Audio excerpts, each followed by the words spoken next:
जागराची कीर्तन सेवा आपण सर्व विसापूर ग्रामस्थ या कार्यक्रमाचे नियोजन करणारे सर्व कार्यकारी मंडळी असेल, आता वैयक्तिक कुणाचं नाव न घेता याच्यामध्ये प्रत्येकाचा सहभाग आहे आणि आपलं काम म्हणून प्रत्येक जण करतो आहे।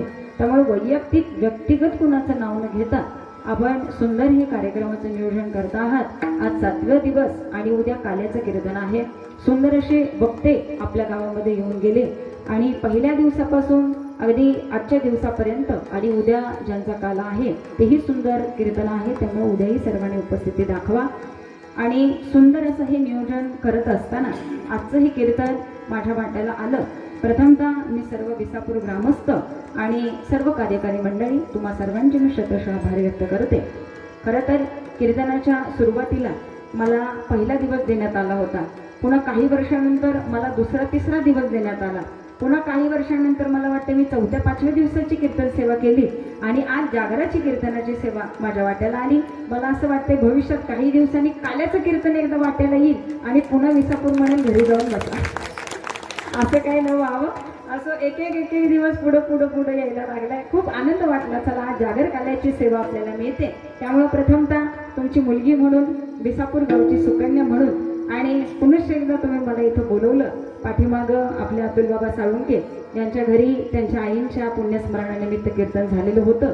त्याच्यानंतर मी आज विसापूरला आले आणि आजच्या ह्या कीर्तनाला येण्याचा सुंदर असा योगायोग खरं तुमच्या सगळ्यांमुळे आला असं म्हणायला हरकत नाही। त्यामुळे तुम्हा सर्वांच्या चरणाचं दर्शन घेते। सुंदर अशा आपल्या कार्यक्रमाला साथ देण्याकरता सुंदर असं गायनाचार्य म्हणून पहिल्या दिवसापासून जे इथं उपस्थित आहेत गोपाळ महाराज माळी, जे शेगाववरून इथं आले, एकदा जोरदार टाळ्या महाराज आमच्या विसापुरातली लोक अजून मनपात पोहोचलेले नाहीत, पण शेगाववरून इथे यायचं। गजानन महाराजांचं मायबाप त्यांच्या मायभूमीत असणारे महाराज आज आपल्या गुंडोजी बाबांच्या पदस्पर्शाने पावन झालेल्या विसापूर भूमीमध्ये अगदी गजानन महाराज आपल्याला भेटायला आल्यासारखे देत आले बरं का। एकदा जोरदार टाळ्या महाराजांसाठी।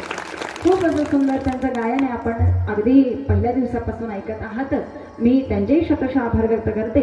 त्यांना साथ देण्याकरता आमचे श्री विठ्ठलधाम प्रति पंढरपूर क्षेत्र आंबेगर बाल विद्यार्थी वृंद आंबेगर मेडा या संस्थेतील सर्व मुलं आज आपल्या विसापूरमध्ये या सेवेकरता आलेले आहेत। एकदा जोरदार टाळ्या या बाल गोपाळ मंडळींसाठी। आणि महाराज अतिशय छोटी छोटी लहान वयामध्ये या संप्रदायामध्ये पाऊल टाकणारी ही मुलं आहेत आणि एवढ्या दिवस आपल्या गावात राहायचं। आपण पाहुण्याच्या गावात गेलो तर महाराज आपण एक रात्र ओलांडत नाही का, सकाळी गेलोय बिचारे संध्याकाळी माघारी गेलं पाहिजे, गाई आहे म्हैस आहे, आपण कारण काढतो पाहुण्यांकडून माघारी येतो। परंतु दुसऱ्यांच्या गावात 6-7 दिवस राहणं इतकं सोपं नाही। परंतु एवढी लहान मुलं शाळा करत शिकत आज आपल्या गावामध्ये येत आहेत आणि सुंदर अशी सेवा देत आहेत। मी त्यांची शतशः आभार व्यक्त करते।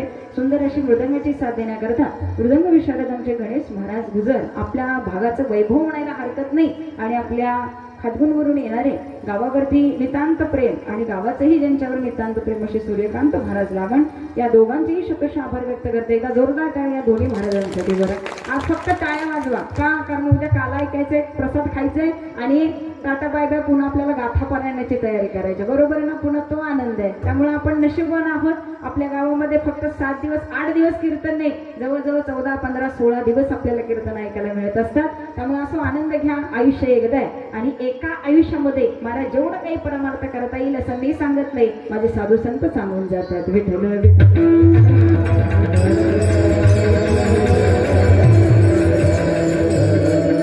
हार्मोनियमची साथ देण्याकरता आमचे भोसले भाऊ असेल, जाधव भाऊ असेल, आता प्रत्येकाची भरपूर नाव आहेत। जे कोणी असतील तुम्हा सर्वांचे मी शतशः आभार व्यक्त करते।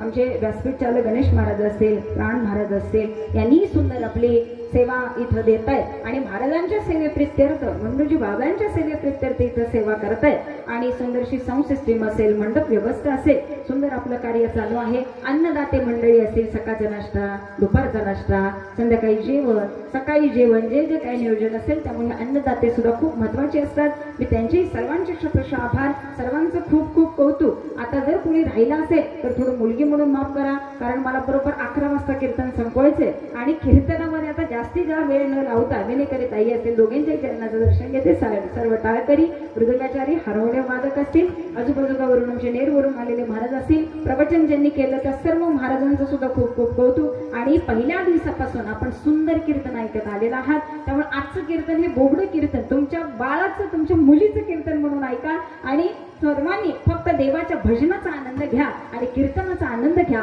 मी मगाशी बोलले, आता परत बोलते, जे साधू संतांनी बोललं, आयुष्य एकदा आहे. परमार्थ आयुष्यामध्ये करणारा मनुष्य नशिबान समजला जातो. महाराज प्राण कधी जाईल ते सांगू शकत नाही का? कारण जसं फक्त नावाने आमचं नाव प्राण असेल, आम्ही नाव फक्त हाक मारतो प्राण, परंतु महाराज प्रत्येकाच्या शरीरामध्ये प्राण नावाची चीज आजही आहे. ती जर एकदा गेली तर महाराज आमचं सगळं आयुष्य नव्हे, आमचा देह सुद्धा निकम होऊन राहतो. विठ्ठल विठ्ठल.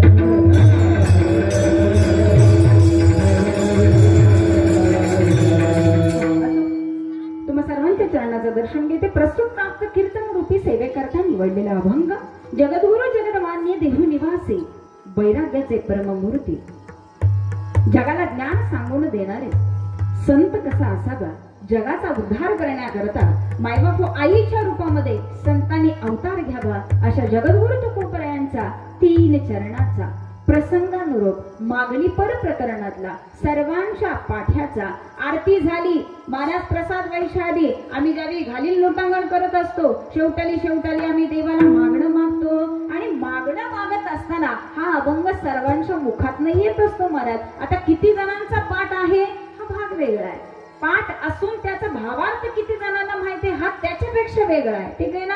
परंतु दुसरे बोलतात ते कानावरती पडते, त्यातलं काहीतरी समजते अशी समजून घेणारी हा सुद्धा भाग त्याच्यापेक्षा निराळा आहे. विठ्ठल विठ्ठल.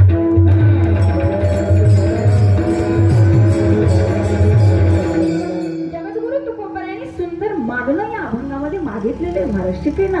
आजच्या प्रसंगानुरूप असलेला अभंग हा मागणी पर प्रकरणातला असावा असा आमच्या संप्रदायाचा नियम आहे. मागणं मी मागत नाहीये, मागणं माझे जगद्गुरु तुकोबराय मागतात. प्रश्न क्रमांक 1, महाराज मागणं कुणी मागावं, मागणं कोणाला मागावं, या 2 गोष्टींचा विचार तुम्हाला मला करावाच लागतो, ठीक आहे ना महाराज. म्हणून जगद्गुरु तुकोबरायांनी स्वतः करता मागणं मागितलं का जगाकरता मागणं मागितलं का संप्रदायाकरता मागितलं का महाराज समाजाने देवाला काय मागावं हे तुमच्या आमच्या करता मागितलं, याचा सुंदर भावार्थ आपल्याला अभंगामध्ये कळून येतो महाराज. म्हणून जगद्गुरु तुकोबराय सांगतात, देवा तुझ्या जवळ एकच मागणं आहे, आमची मागणी 10 असतात, तर 10तली 1 मागणी पूर्ण झाली तरी महाराज आम्ही देवाजवळ नाराज असतो. तुकोबराय सांगतात आमची 10 मागणी नाही, देवा एकच मागणं आहे. कोणतं मागणं आहे आणि ते तुला पूर्ण करावं लागेल बरं का देवा, ते मी सांगत नाही, जगद्गुरु तुकोबराय बोलतात महाराज, ठीक आहे ना. मागणे ते एक तुझ प्रती आहे, देशील तरी पाहे पांडुरंगा. देवा तुला द्यावं लागेल ना, बघ तू देशील ना, माझं एकच मागणं आहे. काय मागणं आहे महाराज, ठीक आहे ना.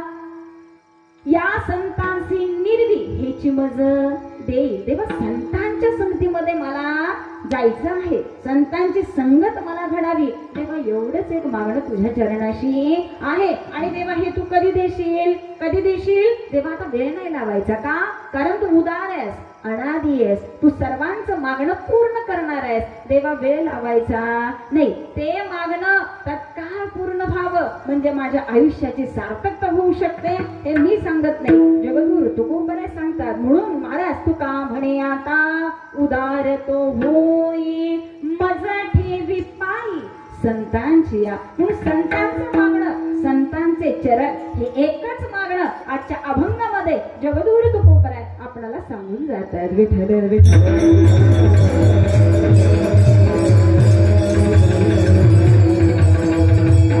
अभंग साधा सरळ सोपा अगदी छोटा, फक्त 3 चरणाचा, बरोबर 11 वाजता संपणारा अभंग आहे. 11 वाजले की मला खुणवायचं, आता बास करा, ठीक आहे ना, कारण उद्या काल्याला माघारी यायचंय आपल्याला.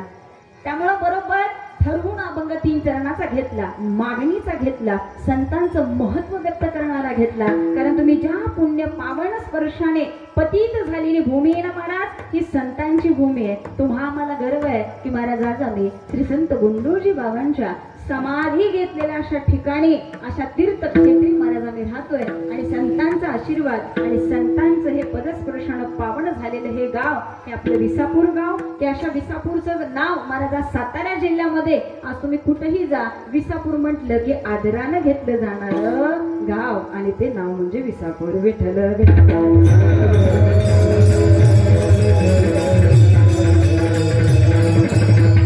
सुंदर अशी ज्ञानवंत मंडळी महाराज आपल्या गावामध्ये येऊन जावी, सुंदर भक्ती आपल्या गावाला मिळावे, सुंदर ज्ञान आपल्या गावामध्ये मिळावं. महाराज आपल्या गावाचं जेवढं कौतुक करेल ना तेवढं थोडं आहे. हे लाईव्ह कास्ट चालू आहे बरं का, हे कीर्तन पुन्हा युट्यूबला दिसणार आहे. म्हणजे तुम्ही म्हणाल फक्त कॅमेरा समोर आहे म्हणून गावाचं कौतुक करते का काय, परंतु नाही महाराज, ठीक आहे ना. कौतुक करण्यासारखी गोष्ट आहे तर कौतुक केलंच पाहिजे आणि आपल्या गावाचं हे गुण वर्णन महाराज समाजापर्यंत तर गेलंच पाहिजे. म्हणून मला पुन्हा पुन्हा सांगावं असं वाटतं, अशा संतांच्या भूमीमध्ये एवढा सुंदर सप्ताह व्हावा. पुढे तुकाराम गाथेचा सुंदर असा सप्ताह आपल्या गावामध्ये होत असतो. सांगण्याचं तात्पर्य असं, महाराष्ट्रामध्ये नामवंत असलेली सर्व मंडळी आपल्या गावामध्ये येऊन गेलेली आहेत, हे मला सांगायची गरज नाही. सुंदर असा काल गुढीपाडवा झाला, नवीन वर्षाची सुरुवात झाली. महाराज तुम्ही आम्ही संकल्प करावा की आमच्या आयुष्याची भरभराटी ही भगवंत करेलच करेल, परंतु महाराज आम्ही स्वतःसाठी आणि जगाकरता कितपत मागणं मागतो, ही मागणं कसं असावं हीच शिकवण तुकोबराच्या अभंगामध्ये तुम्हाला देतात. विठ्ठल विठ्ठल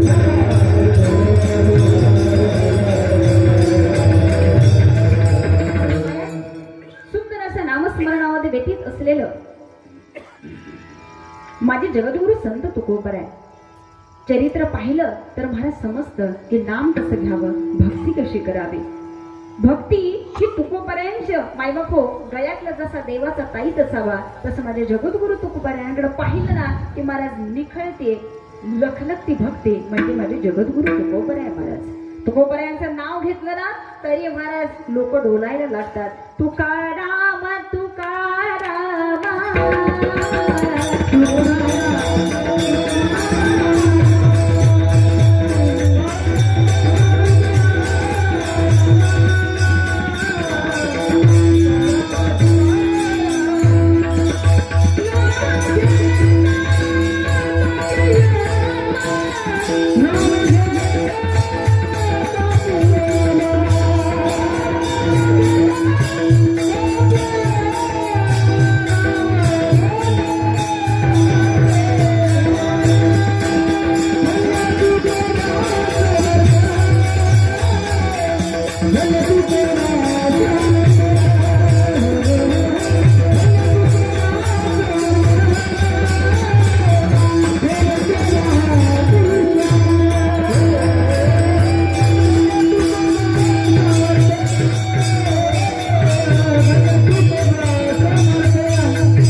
तुकोबरायांची महती काय सांगावी महाराज, ठीक आहे ना. ज्यावेळी भगवंताचं नामस्मरण चालू होतं ना त्यावेळी तुकोबराय देहावर नाही महाराज. विचार करा तुकोबरायांनी नामस्मरण सुरू करावं, शेजारून तुमच्या आमच्यासारखी व्यक्ती जावी, शेजारून गेलं कोण याचं भान सुद्धा तुकोबरायांना नसायचं महाराज, ठीक आहे ना. तुकोबरायांचं चरित्र वाचलं की आमचे डोळे पाण्याने भरतात, आम्हाला रडायला येतं का. तुकोबरायांसारखे साधक मायबाप जीवन जगतायत, तुमच्या आमच्यासारखी बरीच लोक भक्ती करतायत, मीही भक्ती करते, बसलेल्यांपैकी बरेच जण भक्ती करतात महाराज, ठीक आहे ना. परंतु तुकोबरायांना ज्ञानोबरायांना जो त्रास झाला तो त्रास आम्हाला नाहीये महाराज, ठीक आहे ना. आज आम्ही कीर्तनाला जायचं म्हटलं तर एसीच्या गाडीत नाही येतो, खायला गुलाबजामुन मिळतात, बाईबापू राहायची सोय होते, जाताना भरलेलं पाकिट मिळतं, एखादी नोट कमी असली तर आम्ही मागून घेतो.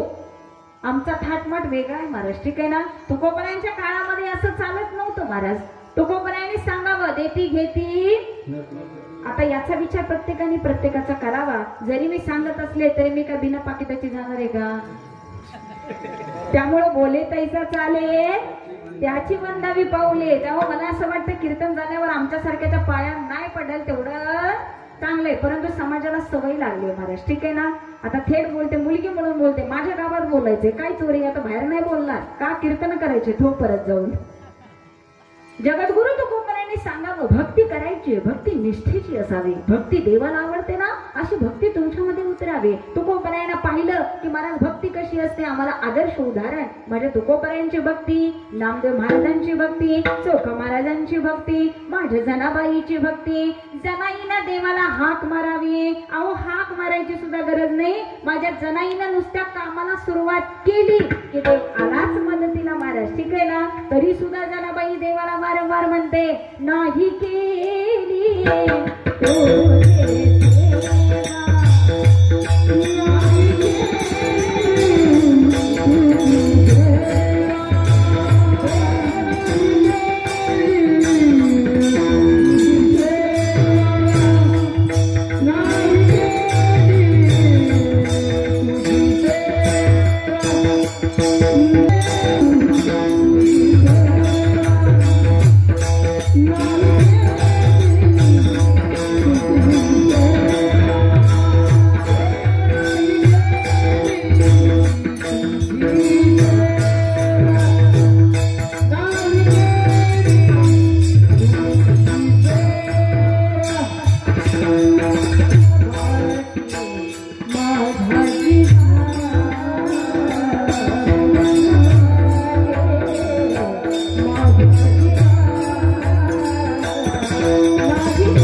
नामयाच्या घरी झाडू मारावा, नामदेवांच्या घरी पाणी भरावं, नामदेवांच्या घरी महाराज दळण दळावं आणि जेवण स्वयंपाक करावा. आता आपण स्त्री जाती आहोत महाराज. घरामधली कामं कोणाला दिसतात का हो?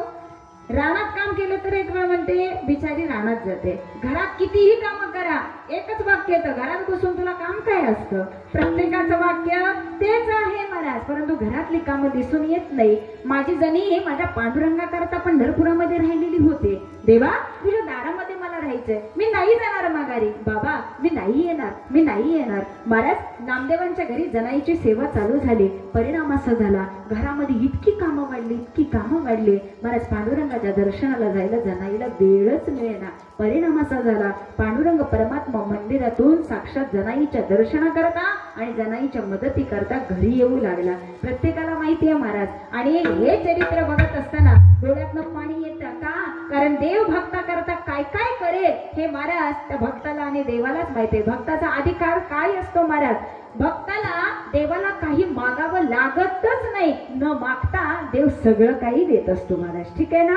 असाच गोड प्रसंग संत जनाबाईंच्या जीवनामध्ये महाराज. दळायला लागलं की देव न सांगता येणार आणि जनीच्या जात्याला हात लावणार. महाराज काम करता करता जनाईचं स्वतःकडे दुर्लक्ष झालं. अहो एवढे सुंदर केस होते, परंतु त्या केसाला कधी तेल लावायला वेळ मिळाला नाही. ते केस कधी विंचारायला वेळ मिळाला नाही. आता साहजिक आहे, तुम्हाला माहिती आहे महाराज, जर ते केसांची जर व्यवस्थित निगा घेतली नाही तर केसामध्ये काय होतं महाराज? आता होत न होतं प्रत्येकाचं वेगवेगळं, परंतु पहिल्या केसामध्ये उवा व्हायच्या, ठीक आहे ना. जनाबाईची अशीच अवस्था झाली. जनाबाईचं कामामध्ये दुर्लक्ष असायचं कारण सेवा महत्वाची होती. जनाबाईच्या केसांमध्ये उवा झाल्या. परिणाम असा झाला की महाराज देवाने यावं, जनाईला समोर बसवावं आणि स्वतःच्या हातानं मायबाप जनाईच्या डोक्यातला ओवा काढाव्यात महाराज, ठीक आहे ना. दुसऱ्याच्या घरी जाऊन शेंगा फोडत बसायचे, शेंगदाणे बाजूला काढायचे हे काम नव्हतं महाराज. जनाईच्या केसात हात घालायचा होता आणि केसातल्या उवा काढून त्या नुसत्या अशा काढायच्या आणि जमिनीवर सोडायचं एवढंही नव्हतं महाराज. त्या काढून नखावर घ्यायच्या, त्या आता मारायचं कसं हे मला शिकवायला गरज नाही. त्या काढायचं आणि जनाबाईचं काम करायचं महाराज. हा अधिकार आहे भक्ताचा. देव आपल्या भक्ता करता काहीही करू शकतो, फक्त भक्ताचा अधिकार तो असला पाहिजे. जगद्गुरु तुकोबारायांच्या आयुष्यामधला हाच एक गोड प्रसंग. महाराज रात्रंदिवस तुम्ही भजन करता आहात, रात्रंदिवस भजन करता आहात, तुम्ही देवाला काहीतरी मागा ना. तुकोबारायांनी सांगितलं नाही महाराज 8 पिढ्या आमची भक्ती पांडुरंग परमार्थ प्रित्यर्थ माईबाप समर्पित आहे, परंतु आजपर्यंत कधीही कुणी देवाला काहीच मागितलं नाही. मी देवाला काय मागणार. तरीही महाराज देवाला सुद्धा आश्चर्य वाटलं. तुकोबारा इतकी भक्ती करतात, इतकं नामस्मरण करतात, परंतु आज तागायत मला त्यांनी काहीही मागितलेलं नाही. तुम्हाला आम्हाला सुद्धा कौतुक आहे महाराज, ठीक आहे ना. भरपूर कार्य करावं, सगळ्या कार्यक्रमात पुढं, परंतु त्या व्यक्तीची एवढी इच्छा नसते की माझं नाव माईकवर पुकारावं, ठीक आहे ना. काम करायला सगळीकडे पुढं, परंतु नाव न घ्यावं याच्यामध्ये महाराज त्यांचा काहीही उद्देश नसतो. आणि काही जण कामाला अगदी कणभर पुढं, परंतु नाव नाही घेतलं म्हणूनच वर्षभर उसत असतात. विठ्ठल विठ्ठल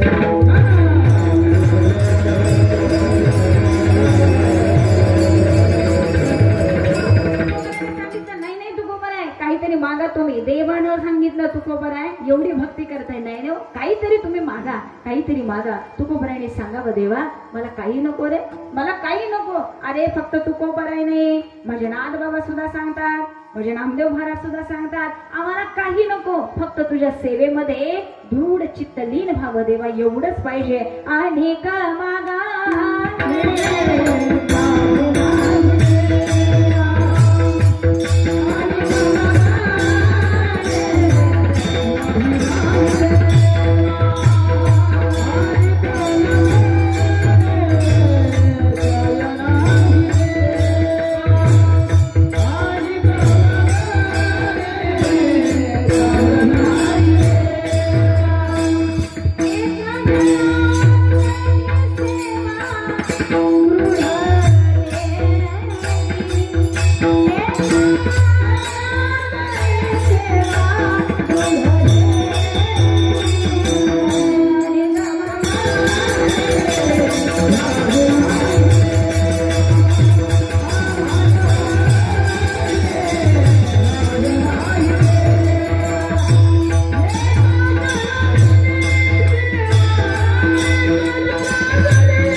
तुझ्याकडून. देवा मला काही म्हणजे काहीच नको तुझ्याकडून. देवाला प्रश्न पडला नाही तुकोबाराय काहीतरी मागून घ्या. अहो काहीतरी मागून घ्या. तुकोबाराय दर्शनाला गेले ना महाराज, तर देव त्यांच्या पुढे मान खाली घालून माईबाप बघत बसायचे. का?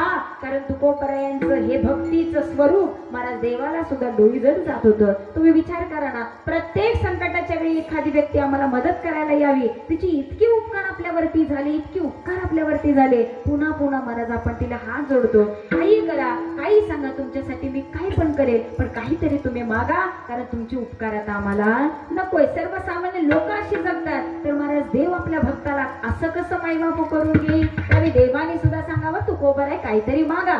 आता मात्र तुकोबारायांच्या पुढे काही पर्याय उरला नाही. तुकोबाराय म्हणतात देवा एवढंच तुम्ही म्हणताय काहीतरी मागा, काहीतरी मागा. देवा माझी अनेक मागणी मुळीच नाहीये, मला जास्त काही मागायचं नाहीये, काहीच मागायचं नाही. माझं एकच मागणं आहे, ते एक मागणं मात्र तुला पूर्ण करावं लागेल. अभंगाचं प्रथम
जागं करावं लागतंय महाराज. ठीक आहे ना. प्रत्येकाला माहिती आहे आयुष्य थोडंच आहे, मंडपातनं बाहेर जातोय का नाही हेही माहिती नाही, पण तरी सुद्धा आम्ही इतक्या घमेंडीत राहतो आम्ही कधी जाणारच नाही महाराज. पण प्रत्येकाला घ्यायचंय. ठीक आहे ना. एकदा आम्हाला जायचंय पण जायच्या आधी काय करा, घे घे घे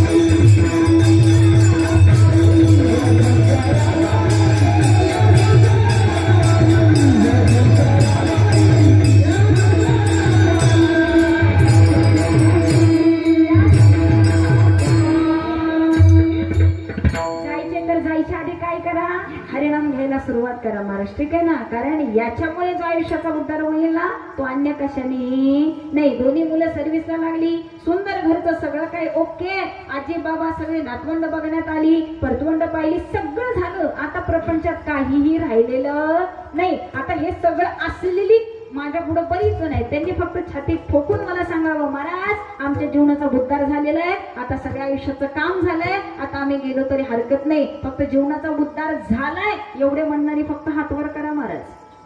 संसार करून किती जणांचा उद्धार झाला यांनी प्रत्येकाने विचार करावा. परंतु संसार करून परमार्थ करत असताना परमार्थाचा आनंद घेत महाराज ज्यावेळी या आयुष्यातील परमार्थाची इच्छा संपते ना, मायबापू परमार्थ ही गोष्ट अशी आहे, देव ही गोष्ट अशी आहे, देव ही अशी गोष्ट आहे, जेवढे तुम्ही नामस्मरणाला लागाल तेवढे तुम्ही खोल जा.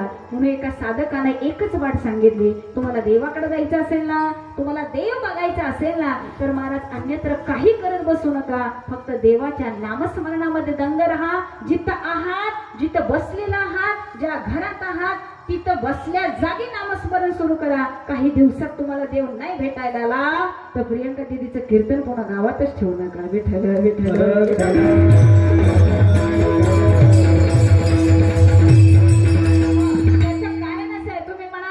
रात्री दिदीने सांगितलं नामस्मरणाला लागा, आता प्रपंच सगळा सोडला, भाकरी करायची सोडून दिली, पोरांना सांभाळायचं सोडून दिलं, नातवंडांना सांगितलं आई बाप्पांनी तुमचं तुम्ही बघा, आता फक्त मी भजन करणार, नामस्मरण करणार, बघू पांडुरंग मला भेटायला येतोय का. ठीक आहे ना. असं चॅलेंज जर कुणी मला दिलं तर ते चॅलेंज सुद्धा मी स्वीकारायला तयार आहे महाराज. का मी म्हणे देव समोर उभा राहतोय की नाही, 4 हात दिसतील, हातामध्ये गदा दिसेल, त्रिशूळ दिसेल, हे सगळं घेऊन महाराज देव समोर येईल का नाही हे मात्र निश्चित नाही. परंतु नामस्मरण करता करता ज्याची चित्त शुद्धी होते मला, ज्याला माणसाच्या चित्तातला माणसाच्या अंतकरणातला देव समजला त्याला महाराज आमच्या प्राण्यामधला सुद्धा येऊन गेलेला देव हा ताबडतोब समजतो. फक्त विचार करा ही अवस्था होते कधी, ज्यावेळी आमची नामस्मरण भक्ती वाढते आणि ज्यावेळी तुमचं नाम वाढेल ना त्यावेळी चित्ताची शुद्धी होईल.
महाराज उत्तर मिळालं, हे उत्तर मी दिलं नाही, दानोबा यांनी स्वतः सांगितलंय. ठीक आहे ना महाराज. त्यामुळे जिथं आहात ना तिथं समाधानी राहा, शुद्ध चित्त ठेवून राहा. एक सुंदर काम केलं ना तर महाराज ते शुद्ध चित्तानं करा, त्याचा मीपणा अहंकार मनामध्ये ठेवू नका. अन्यथा आम्ही 100 रुपये जरी देणगी दिली तर 4 वेळा महाराज लोकांना सांगत बसतो असं न करा.